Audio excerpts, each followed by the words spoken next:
Assalamualaikum warahmatullahi wabarakatuh.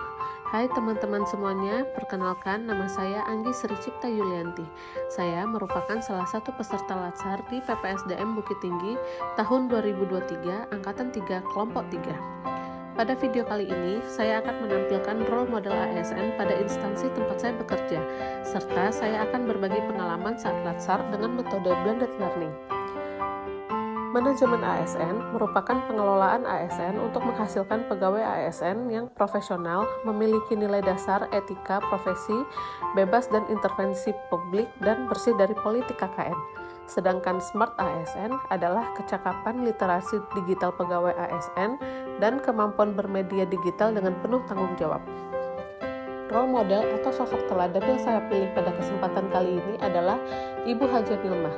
Beliau adalah seorang bidan yang lahir di Jemaja pada tanggal 18 Juni tahun 1973. Alasan saya menjadikan Ibu Nilmah sebagai role model saya adalah karena beliau selalu mengimplementasikan Smart ASN dalam menjalankan pekerjaan dan juga mengaplikasikan manajemen ASN yang baik sehingga selalu bekerja secara profesional.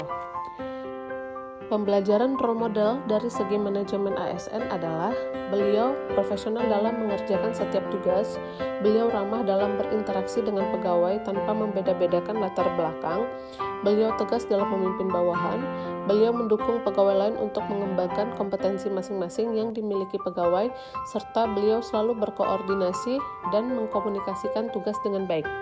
Sedangkan dari segi Smart ASN, beliau responsif dan adaptif terhadap perkembangan teknologi dan informasi.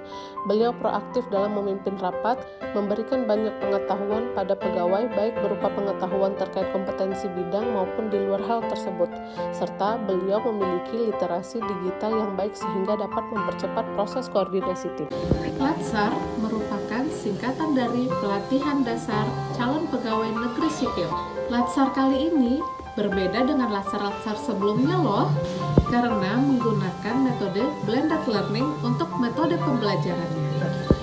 Peserta akan mengikuti 4 tahap pembelajaran. Yang pertama, MOOC. Yang kedua, distance learning. Yang ketiga, aktualisasi.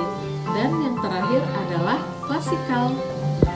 Nah, saat ini saya sedang berada di tahap pembelajaran yang kedua, yaitu distance learning, di mana pada metode pembelajaran ini menggunakan perpaduan antara sinkronus dan asinkronus. Apa itu sinkronus dan apa pula itu asinkronus? Sinkronus adalah pembelajaran pertemuan langsung bertatap muka secara virtual. Sedangkan asinkronus adalah aktivitas pembelajaran mandiri yang dibekali dengan bahan-bahan pembelajaran.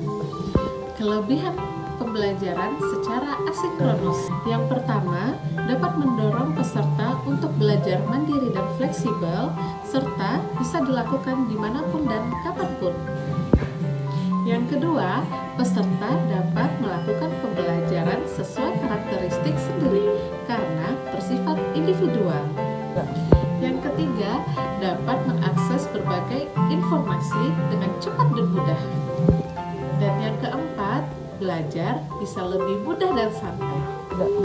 Namun, ada juga loh kekurangan pembelajaran dengan metode asinkronus.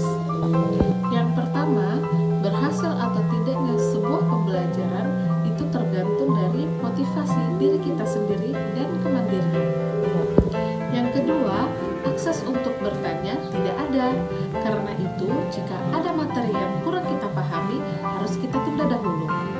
Yang ketiga, pembelajaran dapat dengan cepat terasa bosan dan jenuh.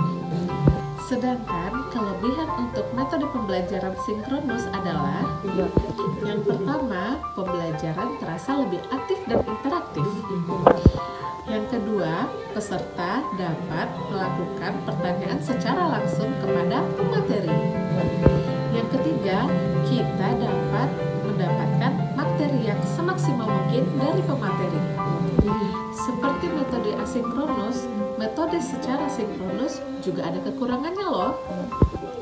Yang pertama, waktu yang didapatkan terbatas dalam menerima pembelajaran. Yang kedua, karena waktunya terbatas, maka terbatas pula pertanyaan yang dapat kita ajukan. Dan yang ketiga, akses internet yang tidak stabil menjadi kendala dalam melakukan pembelajaran.